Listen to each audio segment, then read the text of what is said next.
ঘরের বউটা যদি ভালো হয় তাহলে একজন বেকার পুরুষও প্রতিষ্ঠিত হয়ে পড়ে, আর ঘরের বউটা যদি খারাপ হয় তাহলে একজন প্রতিষ্ঠিত পুরুষ মানুষও চোখের পলকে ধ্বংস হয়ে যেতে পারে। হ্যাঁ, ছেলেদের জন্য বউটা আসলেই ম্যাটার করে। ঘরের বউটা যদি ভালো হয় তাহলে দেখবেন একজন বেকার পুরুষও ধীরে ধীরে সফলতার দিকে এগিয়ে যাচ্ছে। কারণ একজন জীবন সঙ্গিনী শুধুমাত্র পাশেই থাকে না, বরং তার অদৃশ্য শক্তি দিয়ে স্বামীর সকল হতাশাগুলো দূর করে তাকে সফলতার দিকে নিয়ে যায়। স্বামীকে ধৈর্য দেয়, সাহস যোগায়, তার খারাপ সময়গুলোতে ধৈর্য ধরে তার পাশে থেকে সেই সময় মোকাবেলায় সাহায্য করে। ফলে ছেলেরা ভেতর থেকে অন্যরকম একটি শক্তি অনুভব করে, আর এই শক্তি তাকে ঠেলে সফলতার দিকে নিয়ে যায়। অপরদিকে ঘরের বউটি যদি চরিত্রের দিক থেকে খারাপ হয়, নেতিবাচক মনোভাবের হয়, তাহলে একজন প্রতিষ্ঠিত পুরুষও ভেতর থেকে ভেঙে পড়ে।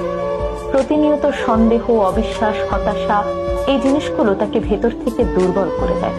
ফলে তিনি ধীরে ধীরে তার কর্মস্পৃহা হারিয়ে ফেলেন এবং জীবন যুদ্ধে অনেকটাই পিছিয়ে পড়েন।